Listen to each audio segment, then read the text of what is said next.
In 1972, American singer-songwriter Dan Fogelberg released his debut album, Home Free, and from it, the track To the Morning.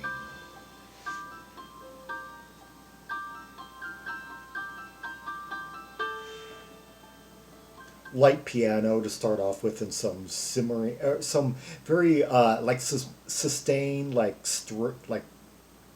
keyboard strings.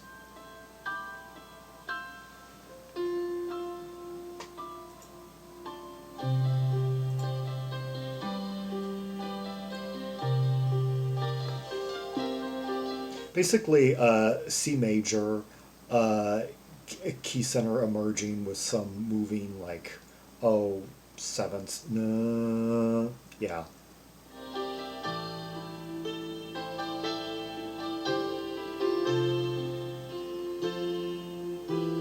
and down to F.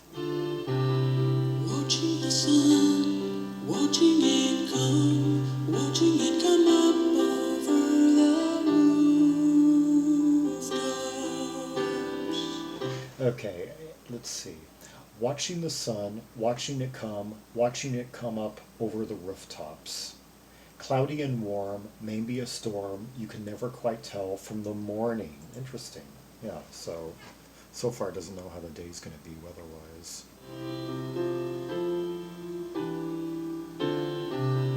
Cloudy and warm, maybe a storm, you can never quite tell from the morning. I like the way that his voice, that landing key, that concludes the figure, and the nuance between his vocal, the key of his vocal, and juxtaposed with that piano note. And it's going to be a day. There is really no way to say no to the morning.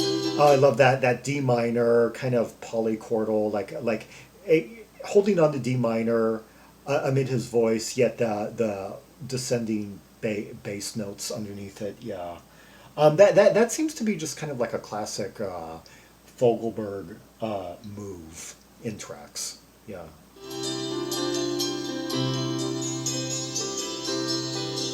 Hear that harpsichord? Yes, it's going to be a day. There is really nothing left to say, but come on, morning. And his voice just fits these arrangements just so perfectly, complements. Let's see, okay. And it's going to be a day. There is really no way to say no to the morning. So yeah, it's going to be the day. It's almost kind of like a truism there.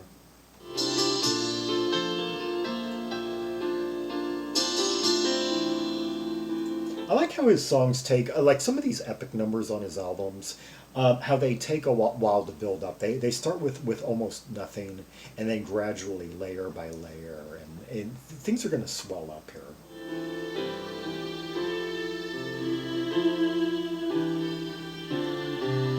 Waiting for a meal, maybe a tale from an old friend or even a lover.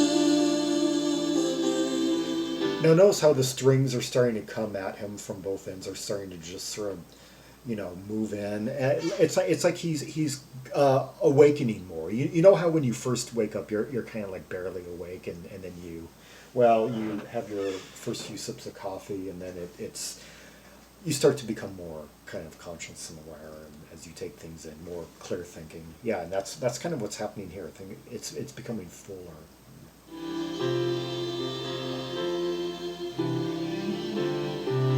Sometimes there's none, but we have fun thinking of all you might have written. As a matter of fact, that chorus line, the truism of it, could just be about the kind of first impressions you have about the day. It's kind of like when you just suddenly wake up and you realize that whatever dream you were having wasn't reality, and suddenly you're just kind of remembering, oh, this is what real life is. And it's going to be a day. There is really no way to say no to the morning. Ah, that harpsichord, yeah. let's see, amid the piano and all. Yes, it's going to be a day. There is really nothing left to say but come on morning. Waiting for mail, maybe a tale from an old friend or even a lover. Sometimes there's none, but we have fun thinking of all who might have written. Okay, so the mundanities of kind of like wondering what might be in store. Yeah, the mail. How often do people really get letters anymore, though? Like that could be kind of a remark at the time. It's like I know I don't answer. I don't go in my mailbox every day because yeah, it's mostly junk mail. But translated to today's world, it could be like what's in the news or what are they tweeting about? You know what? Yeah. Yes, it's going to be a day. There is really nothing left to say, but come on, morning.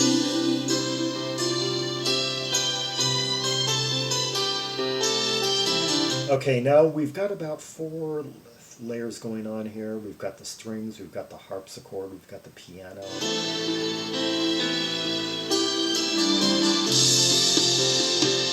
Finally, now the drums are kicking in at 2:51. And maybe there are seasons, and maybe they change. I love the kind of like wavy quality, kind of like oceany. And maybe to love is not so strange. Duh, B flat. Yeah, I love landing on those kind of like odd key centers. Yeah. Had we heard B flat in here because we'd mostly been going C and then like D minor on the chorus and descending to like basically verses that would descend from C that were basically in C and then like a diatonic descent to F and then D minor and a diatonic descent to G. Yeah, and throws in this chord. Yeah, I love those kind of like odd landing places like after certain sections. Yeah.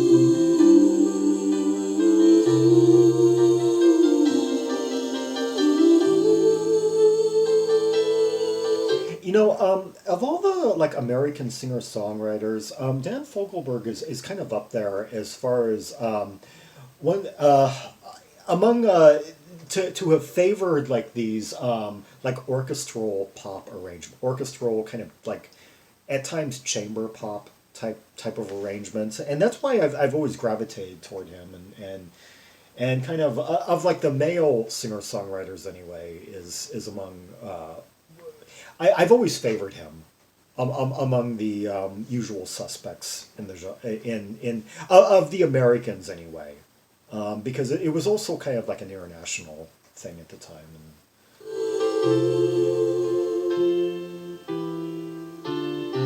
The sounds of the day, now they hurry away. Now they are gone until tomorrow.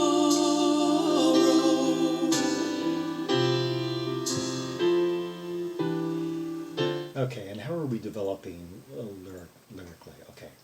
Um, and maybe there are seasons, and maybe they change, and maybe to love is not so strange. Okay, that's kind of like the midsection there. Yeah. Maybe there are seasons. And the sounds of the day, they hurry away. Now they are gone until tomorrow. When a day will break, and you will wake, and you will rake your hands across your eyes and realize that it's going to be a day, there is really no way to say no to the morning. Yes, it's going to be a day, there is really nothing left to say, but come on morning.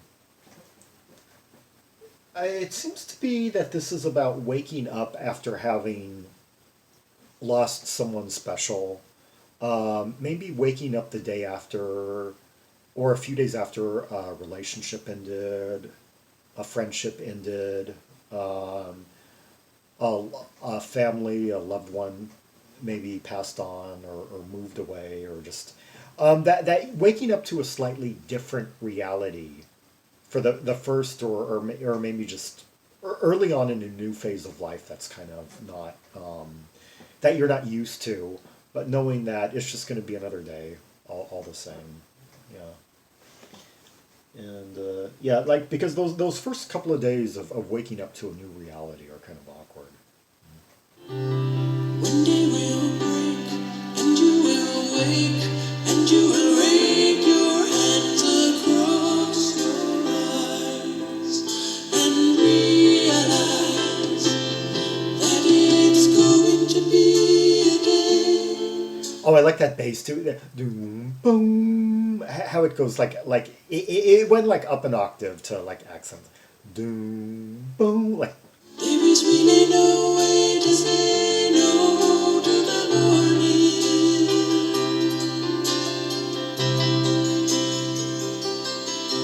Yes. okay, who is giving us that harpsichord? Dan Fogelberg is quite the multi-instrumentalist. He plays acoustic and electric guitar, piano, organ, and Moog synthesizer on the album. Norbert Putnam plays bass and cello. Not sure I heard cello on this particular track. Viola and fiddle, Buddy Spicher. Um, I don't see the harpsichord yet. It's going to be a day. There is really nothing left to say, but come on, morning.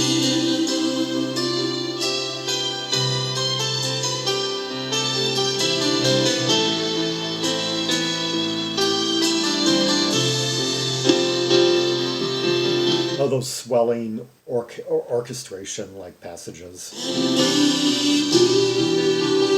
There are seasons. Notice how this section is like fuller now because we're reaching that point where like this track just kind of like layers on just everything that's accumulated over its length.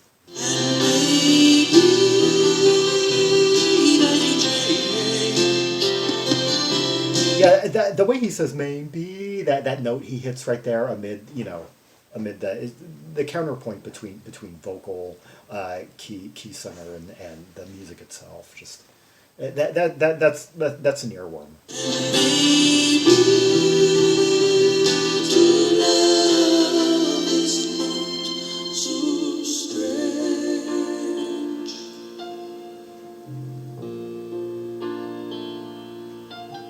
That really choice landing on B flat once again.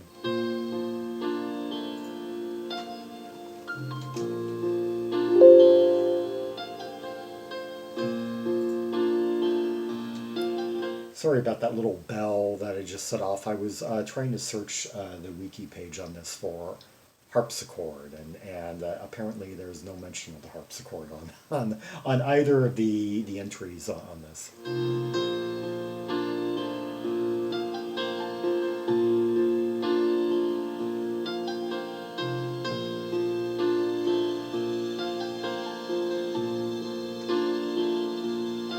Oh, such a beautiful key center to be landing this on. Yeah, B flat with the piano and the like early synth string, early.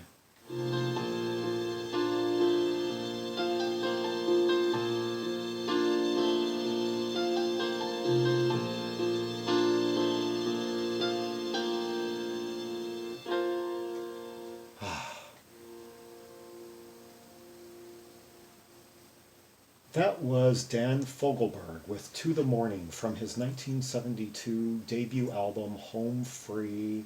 Yeah, one of the epic numbers on there. He usually does like about 3 or 4 tracks per album that really stretch out and have these kind of lavish arrangements or these like slowly building and swelling arrangements where things accumulate. Yeah, and some of his backing players, I imagine, like that let's see, one of the ones I mentioned, Norbert Putnam played with the UK band Splinter. Oh, did remix work on Joan Baez, and I guess mostly American country rock. Splinter is an interesting credit though.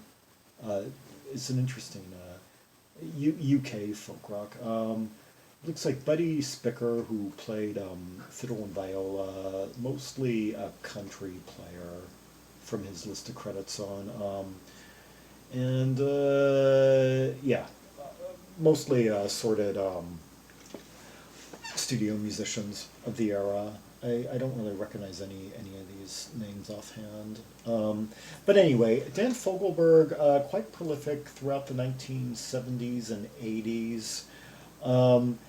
Constantly doing these lush type of arrangements, pretty consistent.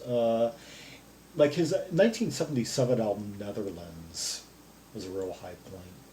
You know, if you're that basically that perfect mixture of like American singer songwriter folk and a kind of more worldly chamber pop orchestral like lavishness that kind of makes him a good like kind of like gateway, say, between like the English symphonic pop school of like, you know, Parsons, Jeff Wayne, um, and to like the American West Coast Laurel Canyon scene, and definitely like like you could say a singer songwriter for the more Anglo-centric, Anglo art rock listeners out there, as well as yeah, some of whom might be put off by, say, like some of the more mainline U.S. singer-songwriters of the era. Who knows? But anyway, but this program right here is about listening without prejudice. It's about isolating musical qualities and you know, breaking them down and pointing out the beauty and the strengths.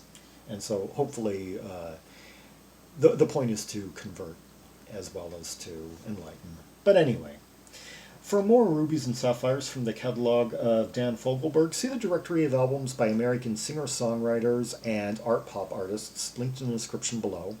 For red hot tracks and purples from all of Fogelberg's catalog, at least between 1972 and 1984. Yeah, that part is, his catalog is represented on there for now. Like and subscribe, follow me on social media, share the video, and leave a comment if there are any observations you have about the song we just heard, the layers, the intricacy, the instrumentation, that instrument that I made, the harpsichord that I may have misidentified, and the lyrics if you have any observations about those. And until next time, this is Zaragon, the world's most ear-traveled Trimaximalist, signing off.